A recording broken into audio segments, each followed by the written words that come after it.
Okay, so you're probably wondering why this is called Tall Tales.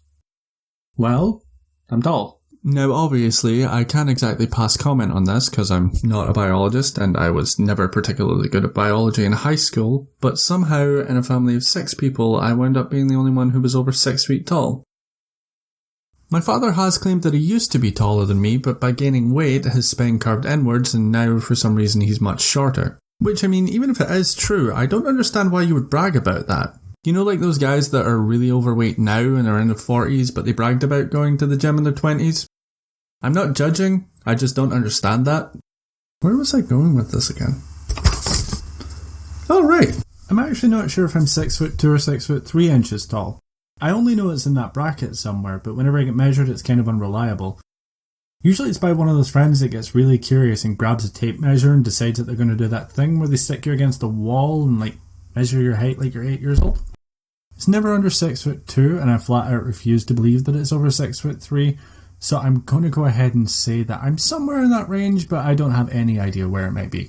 I got a little curious myself one night and actually googled the average male height in the UK. Apparently it's 5'9", which to me is really tiny and just outright adorable. So keeping that in mind, it's actually never really a surprise when the first thing most people do when they meet me is make a joke about me being lanky or towering above them.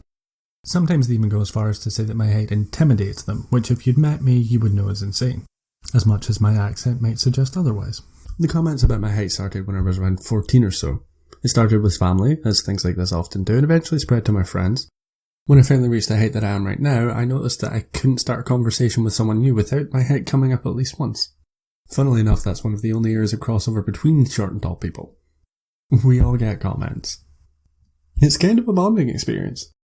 I don't know if this is common, or if I just have resting nice face. But whenever I go into a store alone, short people tend to see me as some sort of towering beacon of hope. Whenever I go into a store alone, I can pretty much guarantee that there will be at least one short person who needs my help. I've been in situations before where people in stores will actually overlook other people who are definitely tall enough to help them and ask me instead because I have 2 inches of extra height. I'm not sure what the logic is behind that, and I'm definitely not complaining because it does genuinely brighten my day to help out people when I can. I don't know what it's like where you might be. I've heard that in some states in America people can be quite outgoing and will tend to interact with strangers in any environment. But I'm from Britain, so it's very, very different. People generally keep themselves to themselves and flat out ignore everybody else that's around them. For some reason though, my height makes me an ideal candidate as somebody who's quite approachable in a time of vertical crisis. I think it's just one of those things that's born out of necessity. The architectural design flaw seems to be that most buildings are designed for people who are over 5'9", and with most people being under 5'9", it sort of facilitates the need for you to ask somebody slightly taller for help every once in a while. At times, I'm honestly not sure whether or not this is a genuine design flaw or a genius move to get people who would never normally talk to each other in public. If it is deliberate, then well done. It works. I have actually met some friends because of this situation happening before. And speaking of architectural design flaws, we tall people tend to hit our heads quite often.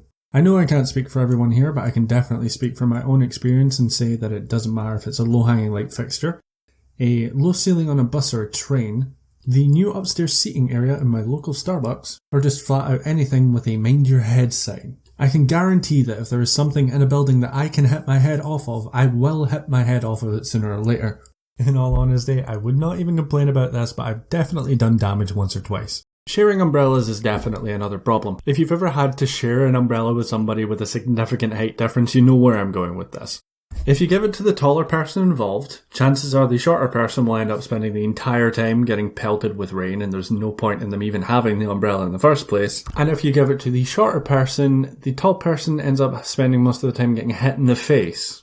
In situations like this, I always end up doing the polite thing and stepping out from underneath because quite frankly, I don't mind the rain. But honestly, having the umbrella there at that point genuinely just isn't helping anyone at all.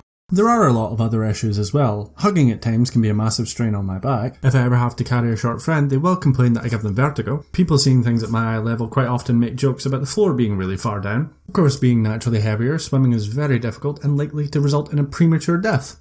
All in all, I'm quite glad to be tall. There are downsides, but there's downsides with everything, and I might hit my head every once in a while, but it does genuinely brighten up my day to help someone out when they need it.